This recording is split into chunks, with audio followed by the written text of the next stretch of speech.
कृष्ण प्रेम भरा था तो पांडवों के साथ रहते, कौरवों की ओर क्यों? भीष्म पितामह को कौरव पांडवों से मतलब नहीं है। भीष्म पितामह जानते थे कि यदि पांडवों की ओर से युद्ध करूंगा तो मेरा रथ अर्जुन के रथ के साथ में होगा। पांडव एक साथ होंगे ना, सब पांडवों की सेना, कौरव सामने होंगे। तो यदि मैं पांडवों की ओर से लड़ूंगा तो मेरा रथ अर्जुन के, युधिष्ठिर के आसपास होगा, साथ में होगा, और लड़ूंगा कौरवों से। तो ऐसे में क्या होगा कि कौरवों से लड़ते लड़ते मुझे बार बार बीच बीच में मुड़ मुड़कर अर्जुन के रथ को देखना पड़ेगा। क्यों? क्योंकि उस रथ के सारथी बनकर कौन बैठे हैं, बोलो नजर? बांके बिहारी।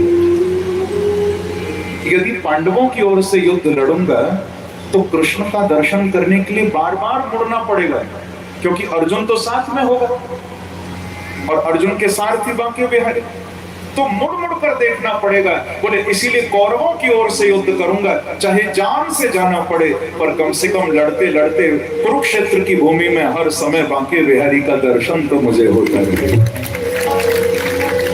फिर तो अर्जुन का रथ मेरे सामने आ जाएगा, चाहे अर्जुन मार दे मुझे, पर बांके बिहारी का दर्शन तो हो जाए। प्रेम से कहिए श्री राम। इनको सोचो आप, इनकी भक्ति कितनी ऊंचे दर्जे की होगी महाराज, उच्च कोटि की भक्ति।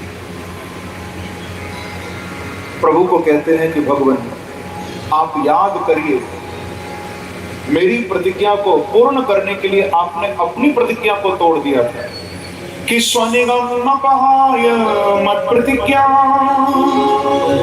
मृत मधिकं तुम तो रथस्थ धृत रथ चरणों व्यया चलत हरिर्वहं तुमिभं गतोत्तरी स्वनिगमं अपहाय।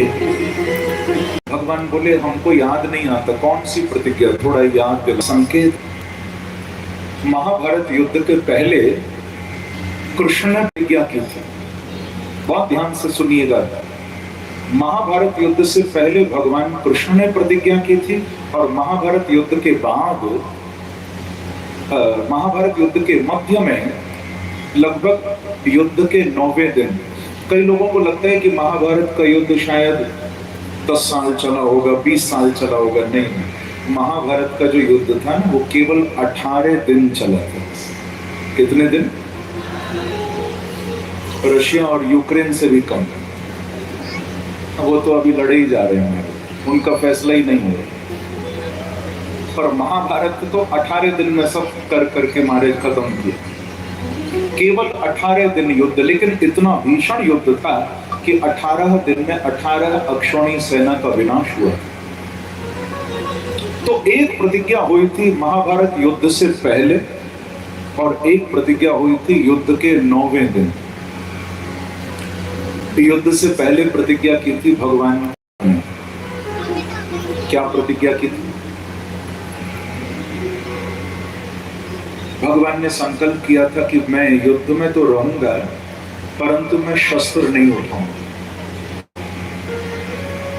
अर्जुन और दुर्योधन ये दोनों कृष्ण के पास गए, भगवान को जाकर कहा कि प्रभु आप किसकी मदद करेंगे, महाभारत में किसकी ओर से आप लड़ेंगे? क्योंकि कौरव और पांडव ये सब राजाओं के पास गए थे कि भाई कौन हमारी मदद करेगा। तो कुछ कौरवों की ओर रहे, कुछ पांडवों की ओर रहे। तो भगवान कृष्ण के पास भी दुर्योधन और अर्जुन दोनों गए सहायता मांगने। भगवान ने कहा कि एक काम करना, कल सुबह तुम दोनों में से जो पहले आएगा मैं उसकी मदद पहले करूंगा। ऐसा भगवान ने। अर्जुन बोला ठीक है प्रभु, मैं प्रयास करूंगा सुबह जल्दी आने का। लेकिन दुर्योधन को लगा कि मैं तो तमोगुणी वृत्ति वालों, मारे पी के न जाने कहां पड़ा रहूं। दुर्योधन तो तमोगुणी वृत्ति वाला था, मुझे तो होश नहीं रहेगा, सुबह कहां उठ पाऊंगा, कहां होऊंगा। कहीं ऐसा ना हो कि अर्जुन सब लूट के न ले जाए। तो मालूम है दुर्योधन ने क्या किया? दुर्योधन रात को 12 बजे ही बांके बिहारी के कमरे में बगल में जाके बैठ गए। प्रेम से कहो श्री राम। रात को 12 बजे कृष्ण शयन कर रहे, ठाकुर जी के सिरहाने जाके दुर्योधन बैठ गए। जब सुबह के 4 बजे, तो ठीक 4 बजे भैया अर्जुन भगवान कृष्ण के कक्ष में आए। ब्रह्म मुहूर्त में अर्जुन आए और चरणों में आकर नीचे, जैसे भगवान का जो पर्यंक है ना, जिस बेड पर लेटे हैं ठाकुर जी, उसके नीचे चरणों की ओर अर्जुन हाथ जोड़कर बैठ गए कि प्रभु उठे तो बात हो। दुर्योधन 12 बजे से वहीं बगल में बैठा, सोता नहीं कि मैं लेट हो गया तो अर्जुन सब ले जाएगा, पहले ही बैठ गया। अब 4 बजे जब भगवान की आंखें खुली, भागवत में लिखा है ब्रह्मे मुहूर्ते उत्थाय, 4 बजे ठाकुर जी शयन करके उठते थे। जैसे ही श्री कृष्ण उठे, जो आंखें खुली, अब देखो अर्जुन बैठा है बगल में, दुर्योधन बैठा है बगल में सिरहाने, अर्जुन बैठा है चरणों में। 4 बजे प्रभु के नेत्र खुले, जो प्रभु उठे। तो अब जालंधर वालों को पूछूंगा मैं कि बांके बिहारी की पहली नजर किस पर पड़ी होगी, जरा बताओ मुझे। हाँ? किस पर? दुर्योधन कौन बोल रहा है? दुर्योधन तो नहीं कहा किसी ने। पहली नजर किस पर पड़ी प्रभु की? अर्जुन पर। क्यों? क्योंकि याद रखना, बगल में रहने वाले पर कृपा की दृष्टि नहीं पड़ती, चरणों में रहने वाले पर कृपा की दृष्टि। एक बार कहिए श्री राम है, श्री राम है, श्री राम। अर्जुन चरणों में बैठे अर्जुन पर जब दृष्टि पड़ी, भगवान के मुख से निकला, अरे अर्जुन भैया तुम कब आए? जो बांके बिहारी ने ऐसा कहा, अर्जुन जवाब देने ही वाला था, उससे पहले दुर्योधन बोल पड़ा, जरा इधर भी देख लो, 12 बजे से बैठा हूं, थोड़ा इधर भी नजर डालिए। तो ठाकुर जी ने मुड़कर देखा, अच्छा आप भी आए हो? बोले इससे पहले आया, ये अभी अभी आया है, मैं पूरी रात यहीं बैठा था। चलो फिर तो पहले आपकी मदद करेंगे। दुर्योधन जी कहिए क्या चाहिए? तो कहा प्रभु आपके पास देने के लिए क्या करें, आप बताइए। भगवान बोले कि देखो मैंने संकल्प लिया है कि मैं महाभारत के युद्ध में शस्त्र नहीं उठाऊंगा, धनुष बाण मैं नहीं चलाऊंगा, और मेरी जितनी भी नारायणी सेना है वो मैं आपको देने को तैयार हूं। यदि चाहो तो मेरी पूरी सेना मुझसे ले जाओ, लेकिन मुझे शस्त्र नहीं उठा। तो ये सुनते ही दुर्योधन बोला कि अच्छा इनको शस्त्र नहीं उठाना, जब शस्त्र नहीं उठाना तो मैं इनको लेकर करूंगा क्या? प्रेम से कहो श्री राम। भाई मुझे कोई इनको बिठा के आरती तो घुमानी नहीं, मुझे तो युद्ध लड़ना। जब ये शस्त्र ही नहीं उठाएंगे तो क्या महाभारत में ले जाकर आरती करूंगा, 56 भोग लगाऊंगा, करूंगा क्या इनका? बड़ा स्वार्थी है ना। कृष्ण ऐसा करो, जितनी भी तुम्हारी नारायणी सेना है ना, वो सेना मुझे दो। जब कहा कि सेना दे दो, भगवान ने 1 सेकंड नहीं लगाया। ठीक है दुर्योधन, सारी सेना तुम्हारी ले जाओ, मेरी जितनी भी नारायणी सेना है द्वारिका की सब तेरी ले जाकर। दुर्योधन तुम्हारे हंसता हुआ, मुस्कुराता हुआ, नाचता हुआ चला गया। अब बांके बिहारी अर्जुन को बोले, अर्जुन देख तो उदास नहीं होना, मेरी ताकत से ब्रह्मा सृष्टि बनाता है, अगर तू एक बार बोल दे तो पूरी सेना दोबारा तेरे लिए बना के खड़ी कर दूंगा, तू उदास नहीं होना। वो ले गया तो कोई बात नहीं, बता क्या चाहिए? तो अर्जुन चरणों में गिरकर बोला, हे वृंदावन बिहारी, आज डर तो मुझे इस बात का था, मैं घबराया हुआ था प्रभु इस बात से कि कहीं ये दुष्ट आपको न ले जाए, लेकिन अब तो मेरी झोली भर गई, क्योंकि मुझे सेना नहीं, मुझे मेरे बांके बिहारी उसको ले जाने दो जो वो चाहता है। प्रभु मैं तो केवल और केवल आपको चाहता हूं, मुझे सेना नहीं चाहिए। प्रभु ने परीक्षा ली। भगवान बोले अर्जुन देख पागल मत बन, मुझे लेकर कुछ नहीं मिलेगा तुझे। सेना ले, तुझे युद्ध लड़ना है। मैं तो कुछ नहीं कर पाऊंगा भैया, मैं तो धनुष बाण नहीं उठा पाऊंगा, शस्त्र नहीं चला पाऊंगा, मैं करूंगा क्या? मैं तुझ पर बोझ बन जाऊंगा। अर्जुन तू सेना ले ले, मुझे छोड़ दो। परीक्षा ले रहे हैं। लेकिन अर्जुन बोला कि प्रभु तुमसे शस्त्र चलवाता कौन है? तुमको शस्त्र चलाने की जरूरत नहीं है। अरे जो शस्त्र से भी नहीं मर सकता वो तुम्हारी टेढ़ी नजरों को देखकर मर जाता है। बाकी आपके तिरछे चितवन से घायल हो। और यहाँ भीष्म पितामह ने कहा है कि परसैनिकायो अक्षणा व्रतवती, भागवत में लिखा है। भीष्म पितामह ने भगवान को कहा कि प्रभु ये जितना भी युद्ध बुद्ध हुआ ना सब बेकार था। जब आप अर्जुन का रथ लेकर आए थे कुरुक्षेत्र की भूमि में, आपने नजर उठाकर पूरी कौरव सेना को देखा था और मैं तभी समझ गया था, भीष्म जी कहते हैं मैं तभी समझ गया था कि जिस जिसको देख रहे हो आप, समझो वो अब गया काम से, वो बचेगा नहीं। गोविंदाय नमो नमः। पर सैनिकायु अक्षणा व्रतवती, कौरवों की सेना का आंखों से हरण कर लिया प्रभु। ये भागवत में लिखा। तो अर्जुन बोला प्रभु आपको शस्त्र चलाने की जरूरत क्या है? तो बांके बिहारी बोले अर्जुन अब कुछ तो करेंगे भैया हम, तो हमको ले रहा है तो हम क्या बैठे ही रहेंगे? तो अर्जुन ने कहा प्रभु आपके लिए मैंने एक बड़ा अच्छा काम सोचा है, आपको बैठने नहीं दूंगा। ये नहीं सोचना कि बैठे बैठे 56 भोग उड़ाओगे, कुछ ना कुछ तो करना पड़ेगा। बोले क्या करवाएगा भैया? तो अर्जुन कहता है प्रभु और कुछ नहीं, बोले मेरे रथ की डोर आप अपने हाथों में ले लेना तो मेरा बेड़ा पार हो जाएगा। मेरे रथ की डोर संभालो। भगवान ने फिर परीक्षा ली। भगवान बोले अर्जुन देख तू कहता है तेरे रथ की डोर संभाल लूं, लेकिन ये तो सोच पागल, मेरे रथ चलाने से क्या हो जाएगा? क्या तू जीत जाएगा? अर्जुन बोला कि यदि तुमने मेरे रथ की डोर संभाल ली, यदि मेरे सारथी बन गए, तो फिर जीतना और हारना मुझे दोनों की परवाह नहीं प्रभु। मेरे फिर दोनों हाथ में लड्डू हैं। कैसे? बोले यदि मैं हार गया तो दुनिया ये नहीं कहेगी अर्जुन हार गया, दुनिया कहेगी कृष्ण आगे थे फिर भी अर्जुन हार गया। आगे तो आप रहोगे ना। यदि मैं हारा तो हार मेरी नहीं, हार आपकी होगी, और यदि मैं जीता तो जीत भी मेरी नहीं, तुम्हारी कृपा की जीत होगी। प्रेम से कहो श्री राम है, श्री राम है, श्री राम। प्रभु हार भी तो तुम्हारी, जीत भी तो तुम्हारी, तुम्हारा भक्त तो केवल बीच बैठा है प्रभु। दीन बंधु दीनानाथ मेरी डोर, तो हारोगे तो तुम जीतोगे। और ऐसा जब कहा तो शस्त्र नहीं उठाया, पर अर्जुन के रथ की डोर ठाकुर जी ने उठाई। उधर हमारे दुर्योधन भी लौटा था, और लौटकर दुर्योधन तो नाचता हुआ ढोल बजाता हुआ गया। हस्तिनापुर के द्वार पर ढोल नगाड़े मारे शहनाइयां बजने लगी। दुर्योधन बोला जीत गया, जीत गया। मामा जी बैठे थे, दुर्योधन के मामा को जानते?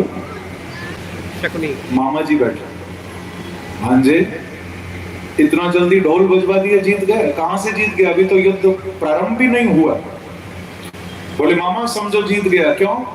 क्योंकि कृष्ण की सारी सेना लेकर आ गया, पूरी सेना अब हमारे पास है, इतनी ताकत अब कोई हरा नहीं सकता। कृष्ण से सारी सेना मांग लाया। तो शकुनी ने पूछा कि कृष्ण को? सेना तो मांग लाया, पर कृष्ण को? बोले कृष्ण को लेकर क्या करते, वो तो शस्त्र ही नहीं उठाएंगे। बोले कृष्ण को अर्जुन ले गए, मैं क्या करता लेकर, मैं तो सेना ले आया। शकुनी ने अपना माथा पकड़ लिया कि अरे पागल, तू युद्ध प्रारंभ होने से पहले ही हार गया। क्यों? क्योंकि जीत उसकी नहीं होती जो कृष्ण से लेकर आता है, विजय तो उसकी होती है जो कृष्ण को लेकर आता है, जो बांके बिहारी को लेकर। प्रभु से लाने वाले की जीत नहीं है, प्रभु को लाने वाले की जीत है। बांके बिहारी लाल की जय। तो भीष्म पितामह कहते हैं, प्रभु आपने संकल्प लिया था महाभारत युद्ध के पहले कि शस्त्र नहीं उठाऊंगा, और मैंने प्रतिज्ञा की थी युद्ध के 9वें दिन। ये भी सुन लो, 2 मिनट का प्रसंग है। युद्ध होते होते 9 दिन हो गए,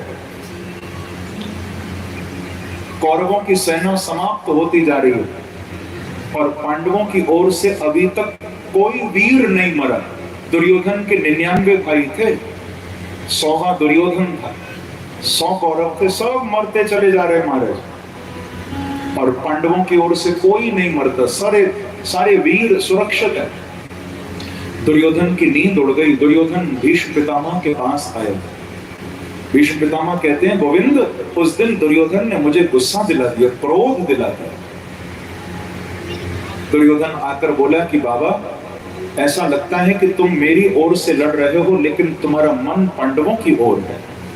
तभी तो तुम्हारे जैसा सेनापति मेरा और मेरी सेना मरती जा रही है। पांडव जैसे के तैसे हैं, आप दिल से नहीं लड़ते।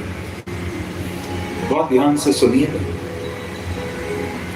भीष्म पितामह बोले कि दुर्योधन तू ऐसा मत बोल भैया, मैं तो पूरी ताकत से लड़ रहा हूं। अरे आप पूरी ताकत से लड़ते हो, फिर भी कोई वीर क्यों नहीं मरता पांडवों की ओर से? आप मन से नहीं लड़ते।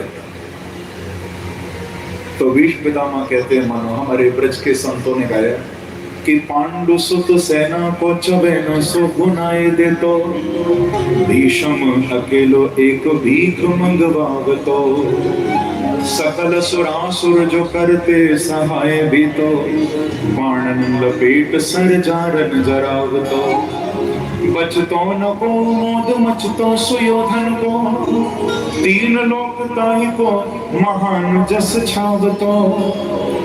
तृण कर देता, लेकिन क्यों नहीं? बोले मैं तो अकेला ही, मैं सबको अकेला देख लेता। और सच बात है, इतने शक्तिशाली थे भीष्म पितामह।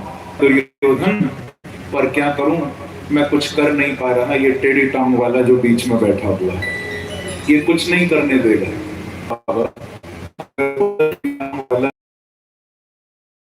ब्रह्मचारी हो, भीषयति काम शत्रुं इति भीष्म। आप भी तो अखंड ब्रह्मचारी हो, प्रतिज्ञा तो करो एक बार। तुम्हारी प्रतिज्ञा के आगे कृष्ण को भी झुकना पड़ेगा, ऐसा कर। और कहते हैं कि प्रभु उस दिन दुर्योधन, मैंने खड़े होकर संकल्प कर लिया कि ठीक है दुर्योधन, तेरी यही इच्छा है तो आज मैं प्रतिज्ञा करता हूं। क्या? बोले या तो कल युद्ध में कृष्ण को शस्त्र उठाना पड़ेगा, क्योंकि कृष्ण शस्त्र उठाएंगे नहीं, उनका संकल्प है। या तो कृष्ण शस्त्र उठाएंगे, और या कल में सूर्यास्त से पहले पांडवों को मार डालूंगा। ये प्रतिज्ञा करें कि आज जो हरिहीन शस्त्र दहाऊं, तोला जो गंगा जननी को। पांडव मरेंगे, और यदि नहीं मरे तो कृष्ण को शस्त्र उठाना पड़ेगा, तभी बच पाएंगे, नहीं तो मार डालेंगे। अब तो दुर्योधन ने फिर महाराज ढोल बजवाए, शहनाई बजवाई, ठाकुर जी के कानों में सुनाई दिए वो शब्द। भगवान ने नौकर को भेजा कि पता लगाओ कि कौरवों की ओर ढोल नगाड़े कैसे बज रहे हैं। तो सेवक ने आकर बताया कि प्रभु वहां तो सब गड़बड़ हो गई। क्या हुआ?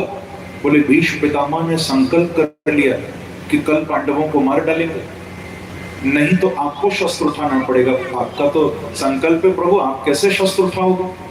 आपकी प्रतिज्ञा। तो इसका मतलब है भीष्म पितामह कल मार देंगे पांडवों को। तो भगवान मुस्कुराए, कोई बात नहीं, दूत को भेज दिया। आधी रात का समय है बंधु, ठाकुर जी को नींद नहीं आई। प्रभु सोच रहे हैं कि ये भीष्म जी ने क्या किया, मेरे भक्तों पर संकट आ गया, नींद नहीं आ रही। भैया तुम्हारा प्यार बिहारी जी से सच्चा होगा ना, तो तुम्हारी परेशानी में तुमको परेशान नहीं होना पड़ेगा, बाकी बिहारी को जागना पड़ेगा। ठाकुर जी देखो, कहते हैं मेरे पांडवों पर कष्ट आ गया, मैं क्या करूं, क्या लीला दिखाऊं। तो तुरंत ना भागे भागे द्रौपदी के पास गए। द्रौपदी को जाकर बोले, बहन बहुत बड़ा संकट आ गया, तेरे माथे का सिंदूर मुसीबत में है बहन। ये सुनते ही द्रौपदी हंसने लगी। भगवान कहते हैं कि इतना बड़ा समाचार मैं सुना रहा हूं, आज किसी माता बहन को ऐसी खबर मिले वो तो रो पड़े कि तेरा सुहाग खतरे में। द्रौपदी हंसने लगी, बोले मुझे कोई चिंता नहीं। प्रभु कहते हैं क्यों चिंता नहीं? तो द्रौपदी हंसकर बोली कि चिंता की जिम्मेदारी तुमको दे दी है, हम तो तुमसे प्यार करते हैं, बाकी मेरी चिंता का काम तुम्हारा है, हम क्यों करें? कि हमें चिंता नहीं उनकी, उन्हें चिंता है हमारे प्राणों का रक्षक सुदर्शन चक्रधारी है।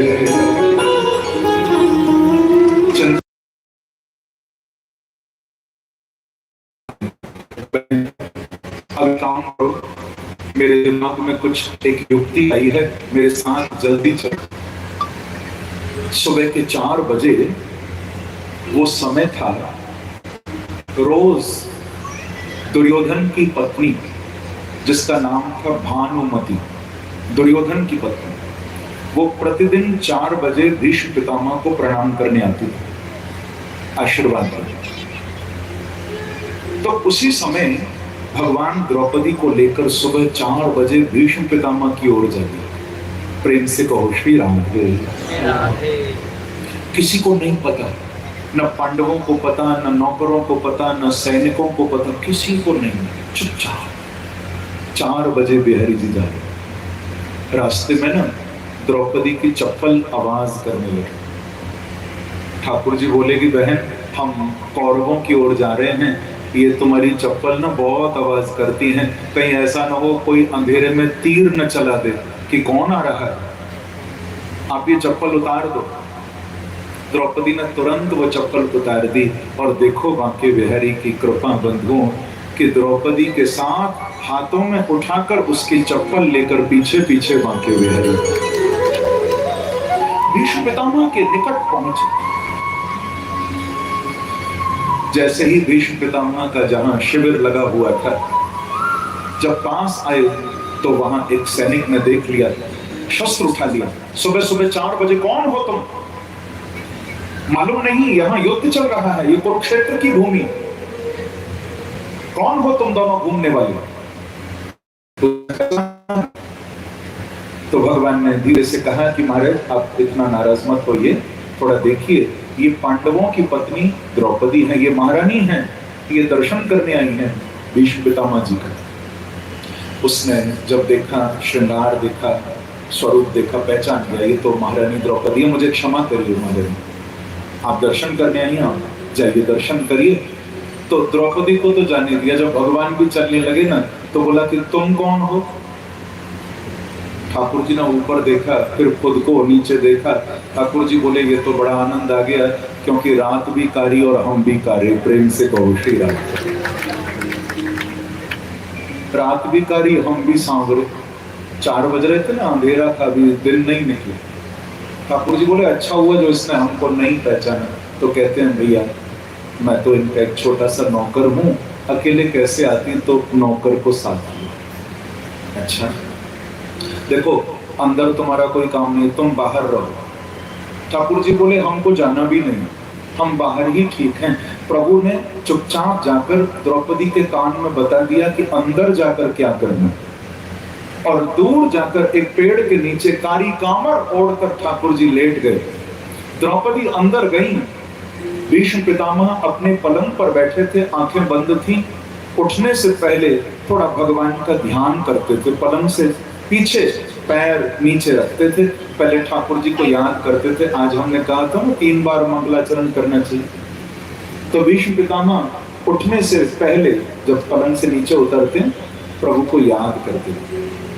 आज बैठे बैठे याद कर रहे हैं, आंखें बंद हैं, और उसी समय द्रौपदी आई। अभी दुर्योधन की पत्नी नहीं आ पाई, पहले ही भगवान द्रौपदी को लेकर पहुंच गए। जो द्रौपदी अंदर गई, सीधे जाकर चरणों में सिर रखा और हाथ जोड़कर कहा बाबा प्रणाम। क्या कहा? बाबा। जो प्रणाम सुना उनको लगा कि दुर्योधन की पत्नी आ गई, भानुमति आ गई। तो अनजाने में भीष्म पितामह के मुख से आशीर्वाद निकल पड़ा कि बेटी अखंड सौभाग्यवती हो, अखंड सौभाग्य। आशीर्वाद। जैसे ही आशीर्वाद मिला, द्रौपदी जोर से बोली, बाबा आंखें खोलो, क्या कर बैठे हो? अभी तो प्रतिज्ञा की है कि पांडवों को मार डालोगे, आज युद्ध होने वाला है, अब कह रहे हो अखंड सौभाग्यवती भव। ये दोनों बातें कैसे पूरी होंगी? एक और आशीर्वाद देते हो, एक और मारने की प्रतिज्ञा करते हो। जो महाराज देखा ये द्रौपदी है, तो सुनते ही वचन द्रौपदी के हाथों से माला छूट गई। सुनते ही वचन द्रौपदी के हाथों से माला छूट गई। प्रभु के चरणों में लगी हुई वो अटूट समाधि टूट। हाथों में माला थी, ध्यान प्रभु का कर रहे थे।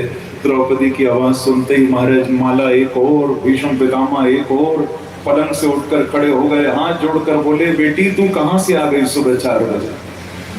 मुझे तो लगता था दुर्योधन की पत्नी आई होगी, तू कहां से आई, कैसे आई?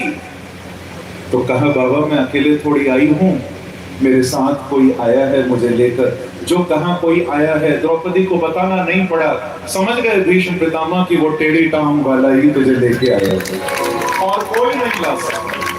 कृष्ण ही है। कहां है? गोपाल। बोले बाबा सच बताऊं?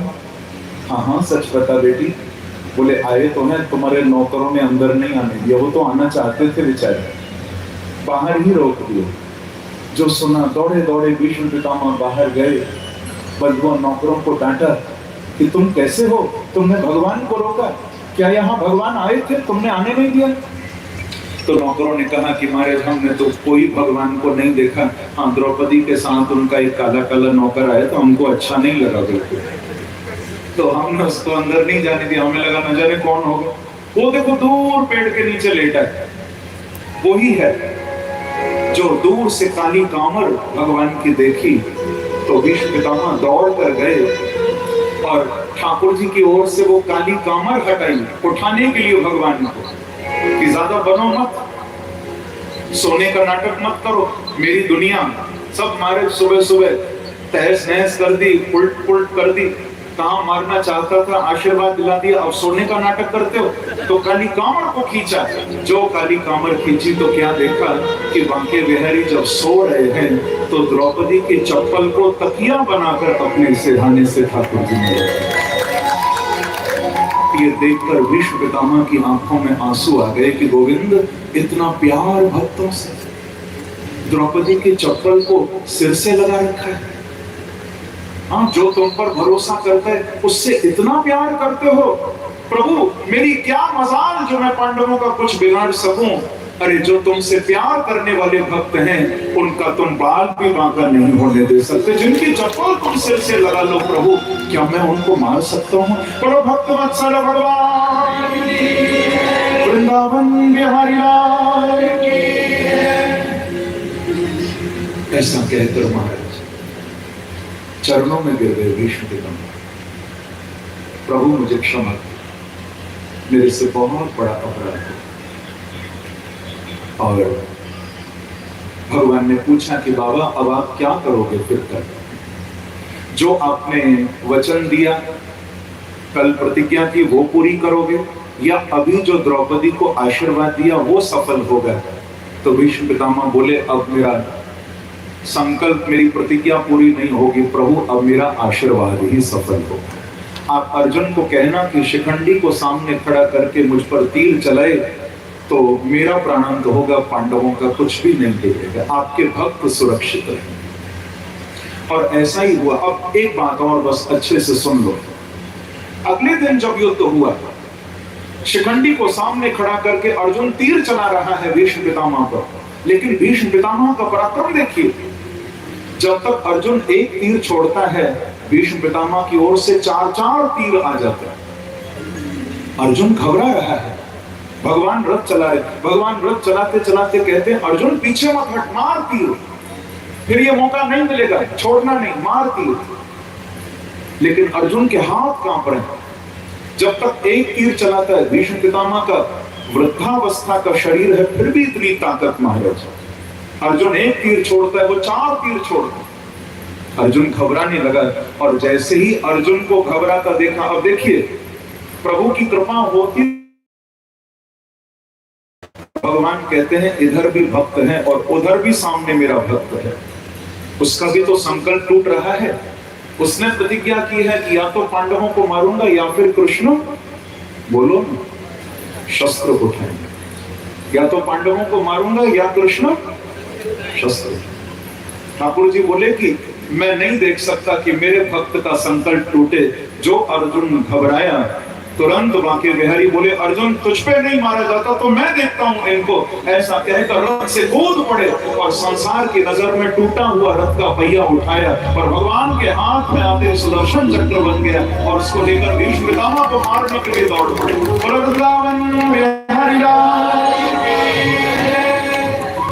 भागवत में लिखा है कि भगवान का आधा पीतांबर धरती पर, आधा पीतांबर कंधे पर भाग रहे हैं कृष्ण। आपने कभी किसी शायद पेंटिंग में या कहीं किसी चित्र में ये दृश्य देखा होगा, कृष्ण पहिया लेकर भाग रहे हैं, अर्जुन पीछे से कमर पकड़ रहा है। अर्जुन कहता है नहीं नहीं प्रभु अपने संकल्प को मत तोड़। पीतांबर भी आधा कंधे पर आधा धरती पर है, भाग रहे हैं प्रभु, अपना होश नहीं, चक्र लेकर भाग। मानो पीतांबर भी कह रहा है कि बांके बिहारी तुम एक नंबर के झूठे हो। कल कहते थे शस्त्र नहीं उठाऊंगा, आज उठा लिया, मैं भी तुमको छोड़कर जा रहा हूं। तो बांके बिहारी कहते हैं तू भले छोड़कर चला जाए पर मैं अपने भक्त के संकल्प को टूटता हुआ नहीं देख सकता। पीतांबर की भी परवाह नहीं की। कुछ भक्तों का ऐसा भी भाव है कि जब भगवान चक्र लेकर चले ना तो धरती कांपने लगी। और धरती कौन है, आगे आप कथा में सुनोगे। पृथ्वी जो है ना ये भगवान की पत्नी है, भगवान की शादी हुई है सत्यभामा के साथ। सत्यभामा जी पृथ्वी का अवतार है। तो आज भगवान जब चक्र लेकर जा रहे हैं तो धरती भी कांप रही है कि प्रभु कहीं तो अपनी बात पर टिको, कभी टिकते ही नहीं। शस्त्र उठा लिया तो धरती हंस रही है कि तुम तो झूठ ही बोलते रहते हो, कभी अपनी बात पर नहीं टिकते। तो ऐसा भी भाव है कि आधा पीतांबर धरती पर आधा कंधे पर, मानो धरती हंस रही थी तो बांके बिहारी ने पीतांबर से उसका मुंह बंद कर दिया कि ज्यादा मत हंस, मुझे अपने भक्त का संकल्प पूरा करना। ऐसा ऐसा भाव आचार्यों ने दिया। भाग स्वनिगमम अपहाय मत प्रतिज्ञा अवप्लुतो रथस्थः। हालांकि फिर तीर तो अर्जुन ने ही मारे, लेकिन भगवान ने उठा लिया शस्त्र। भीष्म पितामह बोले कि प्रभु बस वही दिन मुझे याद आता है कि अर्जुन तो मार ही रहा था पर तुम मेरा संकल्प टूटते नहीं देख पाए, तुमने अपना संकल्प तोड़ लिया। बांके बिहारी कहते हैं बाबा मेरा यही स्वभाव है कि मैं कभी अपने संकल्प को आगे नहीं रखता, मेरा तो वही संकल्प होता है जो मेरे भक्त का संकल्प होता है। ऐसा ही मेरा भीष्म पितामह ने कहा प्रभु कम से कम संकल्प तोड़ते समय शर्म तो कर लेते। भगवान ने कहा किस बात की शर्म? बोले प्रभु मैंने संकल्प किया था कि आज जो हरिहीन शस्त्र गहाऊं, यदि तुमसे शस्त्र न उठवा लूं तो मैं अपने पिता शांतनु का बेटा नहीं। मैंने किया और आपने भी प्रतिज्ञा की थी कि यदि मैं शस्त्र उठा लूं तो मैं भी एक पिता की संतान नहीं। अब मेरा तो संकल्प बच गया क्योंकि तुमने शस्त्र उठा लिया, पर तुम्हारा तो टूट गया। आपने कहा था शस्त्र उठाऊं तो एक पिता की संतान नहीं, अब क्या बोलोगे प्रभु? शर्म नहीं आनी चाहिए आपको? तो बांके बिहारी बोले कि बाबा शर्म तो मुझे तब आए जब मैं एक पिता का हूं। कोई कहता है वसुदेव का, कोई कहता है नंद का, मेरे तो पिता का ठिकाना नहीं। मैं तो वसुदेव का भी लाला हूं और नंद का भी लाला। ऐसी मीठी मीठी बातें भीष्म पितामह और बांके बिहारी के बीच। ये भीष्म जी का प्रसंग ऐसा है बंधुओं, इनकी स्तुति पर चर्चा हो ना तो अकेले 7 दिन भागवत की कथा केवल भीष्म पितामह की स्तुति पर हो सकती है। इतने प्यारे प्यारे बात। आगे फिर बंधुओं बड़ा सुंदर आनंद आया। भीष्म पितामह जी का अंतिम संस्कार भगवान ने कराया, परीक्षित के जन्म की कथा सुनाई। जिन परीक्षित को दिग्विजय प्राप्त हुई, चक्रवर्ती सम्राट बने थे, भगवान के स्वधाम गमन का प्रसंग भी सुनाया, श्री पांडवों के चरित्र को भी यहाँ पर सूत जी ने विराम दिया कि पांडवों का कैसे महाप्रयाण हुआ था, वो भी सुना। 45 वर्ष के परीक्षित ने एक बार जीवन में अपराध किया था। एक संत की परीक्षा लेने के लिए संत के गले में मरा हुआ सर्प, और उस अपराध का ऐसा फल भोगना पड़ा कि इति लंघित मर्यादम तक्षकः सप्तमे धन। राजा परीक्षित को शाप मिला था कि 7वें दिन तक्षक नाम का सर्प डसे। गलती हुई थी, उसका शाप मिला, लेकिन परीक्षित घबराए नहीं।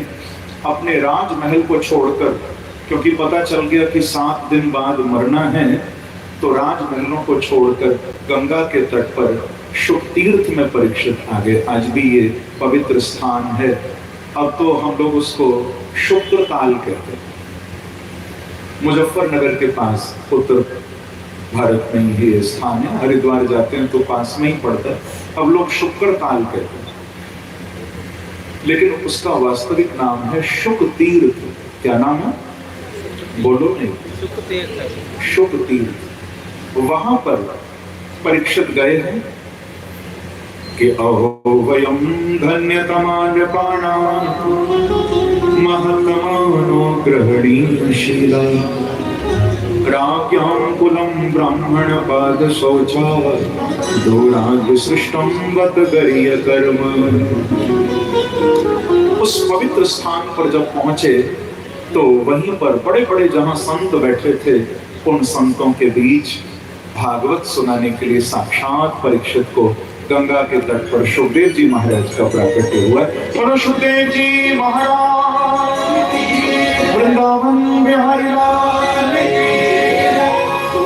तत्र भगवत भगवान व्यास पुत्रो यदृच्छयागा मटमानो नपेक्षः अलक्षलिंगो निजलाभ तुष्टो व्रतश्च बालैरवधूत वेशः।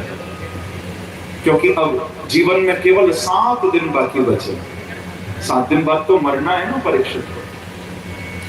केवल 7 दिन जीवन में बचे हैं, और केवल परीक्षित के नहीं भैया, हम सबके जीवन में भी 7 ही दिन बचे हैं। तो सुखदेव जी भी आ गए हैं और मानो यही कह रहे हैं कि परीक्षित, मुझे भी जाना है, तुझे भी जाना है, हम सबको ही जाना है, लेकिन यदि आनंद पाना है तो केवल एक ही उपाय है। क्या? कि कर ले भजन राधा रानी को, कर ले भजन राधा रानी को, नाए भरोसा जिंदगानी को। कौन कौन गाएगा मेरे साथ? थोड़ा मनाओ जरा राधा रानी को, क्योंकि जीवन का भरोसा नहीं। जैसे परीक्षित को शाप मिला ना, न जाने कब जाना पड़ जाए भैया। कर ले भजन राधा रानी को, कर ले भजन राधा रानी को, कर ले भजन राधा रानी को, नाए भरोसा जिंदगानी को, कर ले भजन राधा रानी को, कर ले भजन राधा रानी को, नाए भरोसा जिंदगानी को।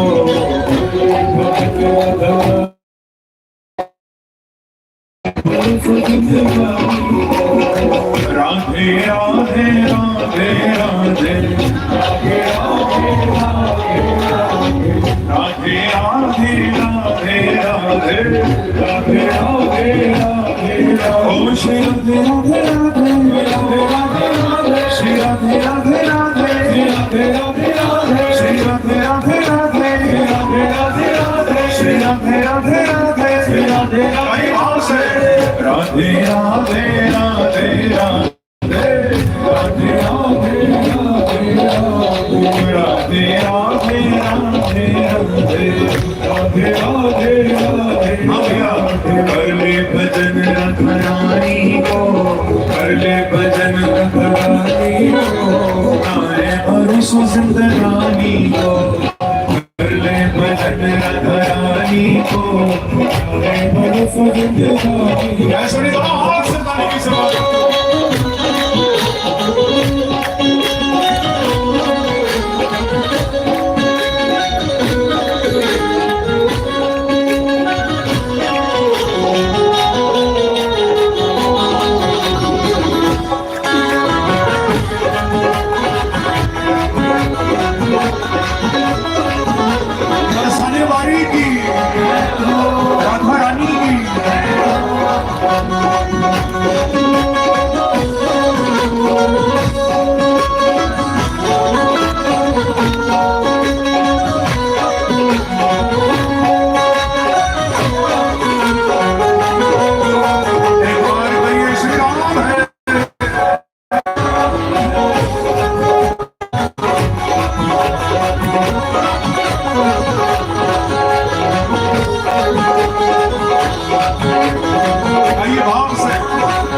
आइए राधे राधे राधे राधे राधे राधे राधे राधे राधे ओ श्री राधे राधे राधे राधे राधे श्री राधे राधे राधे राधे राधे श्री राधे राधे राधे राधे राधे श्री राधे राधे राधे राधे राधे राधे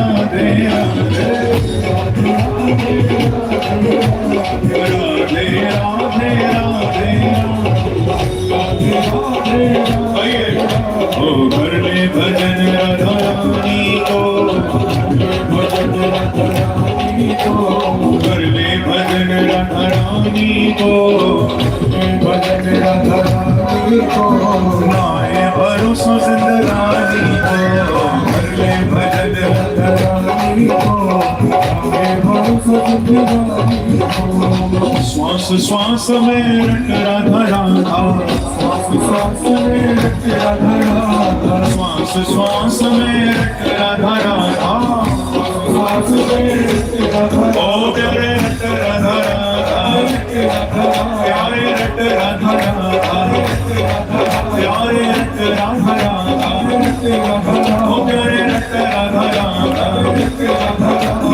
श्वास श्वास में रट राधा राधा बिन राधा तेरा भजन है आधा बिन राधा तेरा भजन है आधा ओ तेरा भजन है आधा ओ करे रट राधा राधा तेरा भजन है आधा प्यारे रट राधा राधा बिना राधा रानी से भजन आधा ही आधा है भैया। जब तक राधा नहीं तब तक बाकी बिहारी कैसे मिलेंगे? और राधा रानी को पकड़ लिया तो बस मिल जाए राधे की राजधानी को वृंदावन मिलेगा बस मिल जाए राधे की राजधानी को गाए भरोसा जिंदगानी भजन राधा रानी को भजन राधा रानी को गाए भरोसा जिंदगानी को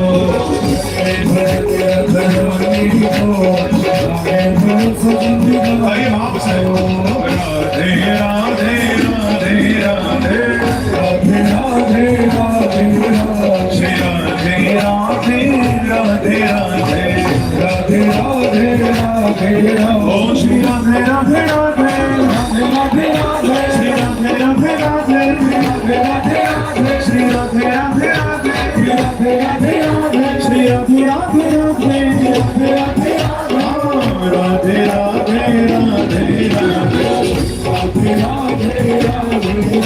श्री राधे राधे राधे ओ वृंदावन में यमुना तट में तुलसी वट में पान गली में कुछ गली में बाकी में हरी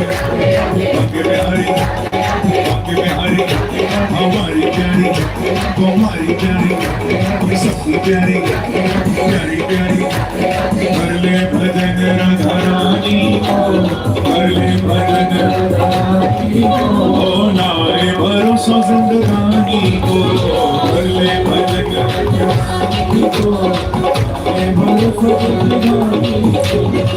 ये दुनिया तेरे सामना वे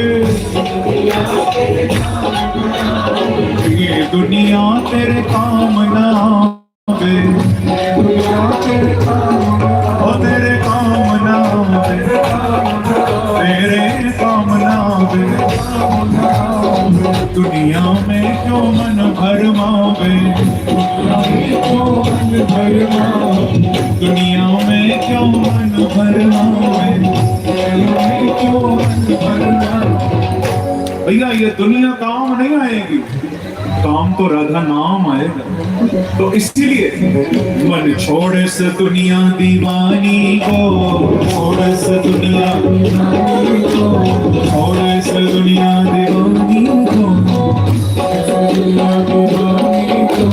राहे भरोसा जिंदगानी को, कर ले भजन राधारानी को, भजन राधारानी को, राहे भरोसा जिंदगानी को।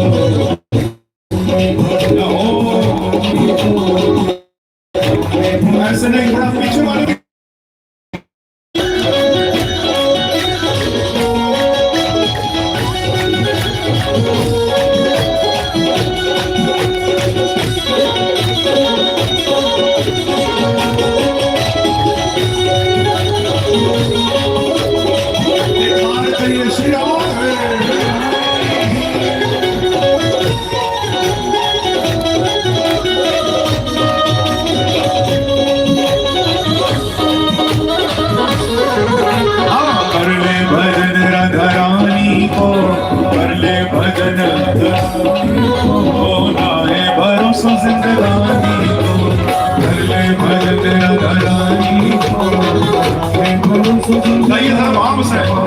राधे राधे राधे राधे, ओ राधे राधे राधे राधे, ओ श्री राधे राधे राधे, श्री राधे राधे राधे, श्री राधे राधे राधे, श्री राधे राधे राधे, ओ राधे राधे राधे राधे,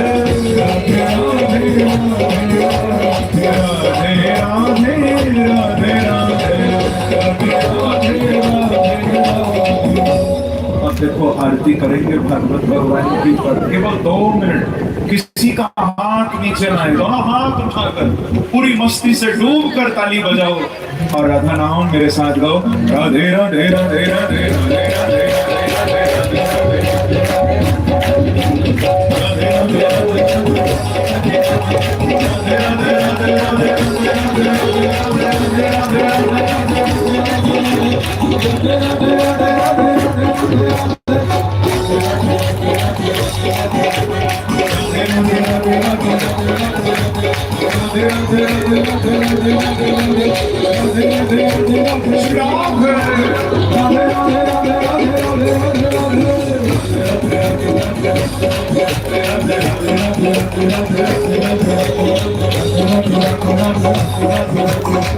जय जय श्री राम, जय जय श्री राम, जय जय श्री राम।